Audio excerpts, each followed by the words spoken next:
विश्वास जी, आप किरण बेदी कह रहे हैं कि आप कवि हैं, कविता ही करें आप। जी, उनकी सलाह सिरमाते हैं। मैं तो बहुत आभारी हूँ। उन्होंने कहा कि कुमार अच्छे कवि हैं, कविता में परफेक्ट हैं, कविता करें। लेकिन मेरे साथ अच्छा ये है कि मेरी कविताएं बड़ोदरा महोत्सव और सैफई महोत्सव और लाल किले के सरकारी कवि सम्मेलनों में नहीं सुनी जाती। उन सरकारों की सरकार चाहे किसी की भी हो, हमारी कविता सुनने की हिम्मत किसी की नहीं होती। हम तो लाल किले के नहीं, लोगों के दिल के किले के कवि हैं।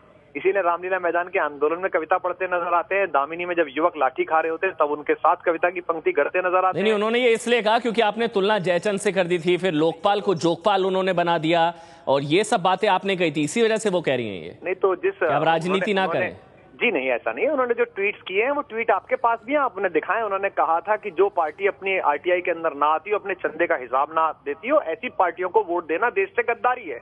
तो क्या भाजपा ने अपने 80% चंदे का हिसाब किताब दे दिया है? उन्होंने साफ कहा था कि सीबीआई को जो मुक्त ना करता हो ऐसी पार्टी को जिताना देश से गद्दारी है।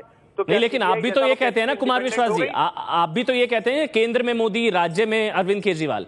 तो केंद्र में मोदी कैसे, केंद्र में बीजेपी कैसे? सत्य है, वो बैठे हुए हैं प्रधानमंत्री। नहीं, लेकिन आप तो कह रहे हैं ना कि वो पार्टी जिसका फंडा आरटीआई के अंडर नहीं है, वो आप केंद्र में रेडी हैं। नहीं तो केंद्र में तो वो है ही, चुन दिए गए। इसमें मैं और आप क्या करेंगे? इसमें मैं क्या कर सकता हूं और आप क्या कर सकते हैं? देश के 31% लोगों ने उनको चुन के देश का प्रधानमंत्री और केंद्र में उनकी सरकार लाई है। तो ये तो सत्य है। अब वो देश के प्रधानमंत्री हैं।